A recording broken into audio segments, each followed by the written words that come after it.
What is up, ladies and gentlemen, and welcome to the second episode of the Building a Holistic Life series, Chapter 2, where we dive deep into the 6 ultimate desires that I've kind of conceptualized, and we're going to discuss each one in depth in an attempt to kind of help you guys figure out which one of these is your ultimate desire, as well as where do the rest of the 5 fit in your life to hopefully help you make the best decisions and progress as quickly as possible towards achieving that goal that you guys have. Let's jump into it.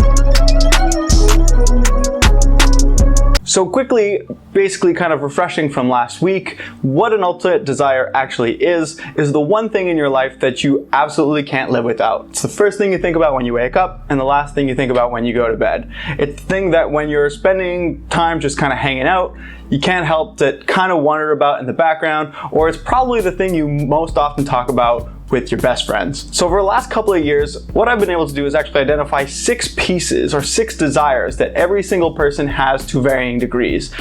All of these 6 pieces are going to be influential to everyone's life, but everyone has that one that they truly value and truly hold dear to their heart. That is the thing that they actually focus on. And so that's what I label as the ultimate desire. The goal of this is for each individual to be able to identify their ultimate desire, the one out of the 6 that is the most influential in their life. Now, that being said, that doesn't mean that the other 5 won't be. It just means that this specific one is the one that they can't live without. It's the one that they really need in order to live a happy and fulfilled life. So it's really important for each individual to do a little bit of soul searching, to look inwards in order to be able to identify which one of the 6 is their primary, their ultimate desire, in order to be able to actually gather the information in order to build the system that helps them attain that goal. I really want to emphasize that it's this proper understanding that is the only way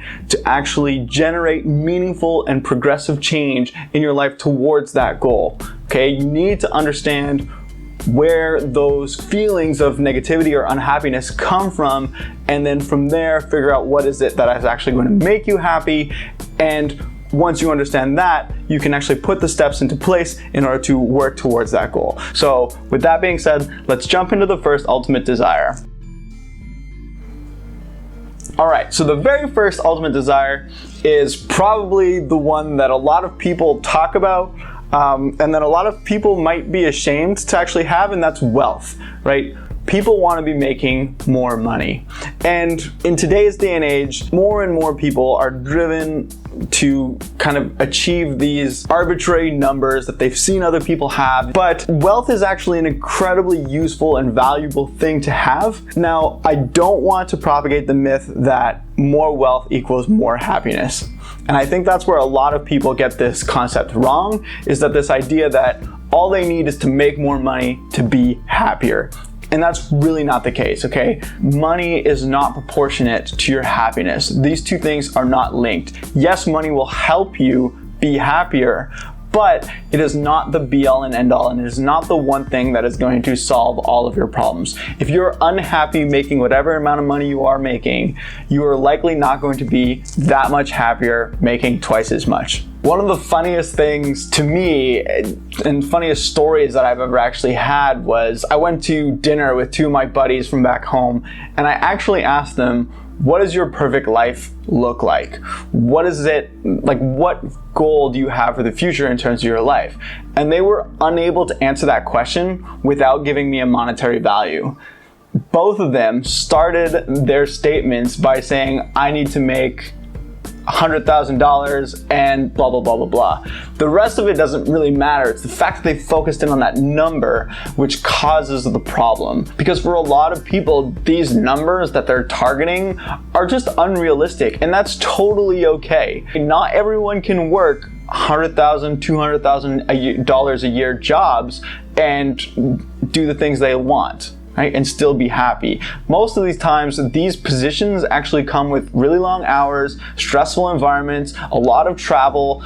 These things are not necessarily conducive to certain people's happiness. And so if you're just putting all your stock into, I need to make $100,000 and I'm going to travel 300 days a year for that, then in the end of the day, if you're a family person like I am, you're not going to be happy. Now, it's actually really interesting because I'm not just talking out of my ass about this. Research has actually shown that while most people think that the relationship between happiness and money is a linear one, that is, the more money you make, the happier you're going to be, research has actually shown that the relationship is actually asymptotic, which means at a certain point, any additional money does not actually lead to additional happiness. And so there's a certain level of money at which your happiness actually plateaus and won't actually get any higher regardless of how much additional income you're actually bringing in. And I think that's really an important concept to understand because it makes that goal a lot more tangible for the ordinary person. An ordinary person who works a 9 to 5 that they hopefully enjoy will actually be a lot more likely to end up hitting that target of $60,000 to $70,000 than they are to hit a target of $100,000 or $120,000, right? We're talking about 50% of that income, but an equal amount of happiness. And I think that's really key to keep in mind. If wealth is your ultimate desire, and it is the one thing that you really want, then you're not doing it to be happy after a certain point, right? Additional money won't actually make you happy. Now, potentially generating income through investments and other wealth building activities is great, and that might be what you strive for, right? That might be what brings you joy, is the competition potentially, or the excitement of purchasing a new rental property, right? These are all different parts that go along with that search for wealth, but it's not the actual monetary value that is going to bring you that happiness. And I think that's very important to understand. So I really believe that there are actually kind of two different groups of people who will have kind of wealth as either their ultimate desire or very high up on their list. And those will be the first people who actually just seek wealth for the fact that they're growing their portfolio, their investment, their net worth, which is a very rewarding thing to do. And so those people are the people who are going to want to kind of try and get those higher end jobs, spend a lot of time investing in the market, spend a lot of time studying and doing their research in order to grow their wealth. But then the other group is actually that group that probably targeting that $60,000 to $70,000 a year range that will kind of maximize their income to maximize their happiness. But in reality, they're not doing that to get rich. They're doing that to be stable. And so that is the second ultimate desire that we're going to jump into, and it's this concept of stability.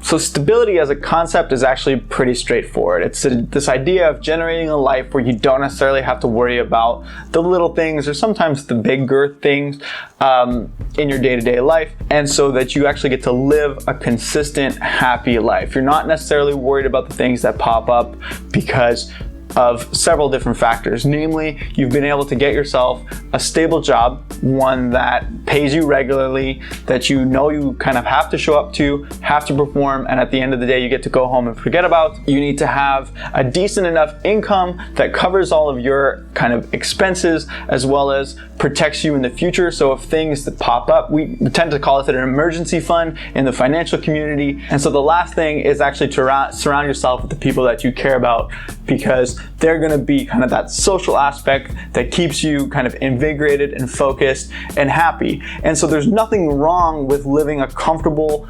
stable, simple life within your means. So you just really have to focus on keeping those expectations where they are. And then if you do end up kind of developing a taste for something bigger or better, then working on moving your life towards attaining that new goal, and so that you can be stable at that point. And so that's what we kind of want to do. Your life can be stable at one point, and if something changes, you'll have to bring it up to that level to make it stable again. So you can have a stable life at any kind of income bracket or income range. It's just a matter of tailoring your expectations to where your income range is currently. Now, the last thing I do want to mention about this concept of stability is the fact that it is polar opposite to the concept of risk taking.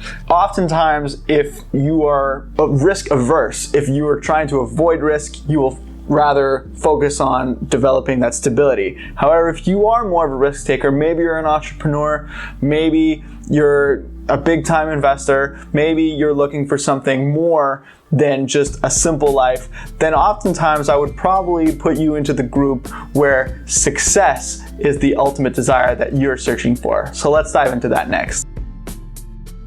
All right, so the third ultimate desire is this concept of success. Now, success is probably the hardest one to actually talk about because everyone has a different definition of what success actually is to them. So for me, some of the examples of success could be like climbing the corporate ladder, going pro at a specific sport that you've been playing, developing the newest tech gadget, or even becoming a world traveler. So success is different, but for me, success is actually defined as achieving some kind of high performance in something that involves quote unquote work, something that you actually have to do. So it's very important to actually mention that success here is not actually tied to money. Those people will actually have the ultimate desire of wealth. So if your ultimate goal was to become a millionaire, that would be a wealth ultimate desire. Whereas if your goal was to become the next at something or to achieve some specific career or some specific rank, that's more of a success ultimate desire. And again, it comes down to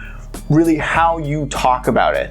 So if when you're in a conversation, you talk about it as, oh, I want to be a doctor because I can make $300,000 a year, that's probably more of a wealth. Or I want to be the #1 recommended plumber in my city, whatever that may be, then that where you focused on becoming the very best at something, that's more of a success ultimate desire. For a lot of people who have this ultimate desire, they'll often put that work before everything else. So you hear a lot about these people who are workaholics or who sleep only 4 hours a night and throw everything they have into their work. Well, unfortunately, they have a tendency to then prioritize that work over everything else in their life, sometimes to the detriment of their own health. And so if success is that ultimate desire for you, it is really important to actually figure out some way of creating balance and structure in your life so that it doesn't overtake everything else. Thank you very much for watching. Don't forget to like and subscribe. If you want more information, definitely check in next week where we're gonna go over the last 3 ultimate desires, one of which we did talk about last week, and the 2 other ones are kind of fairly new and very interesting. Definitely tune in, definitely watch that. And so with that, I'm gonna say thank you very much and tune in next.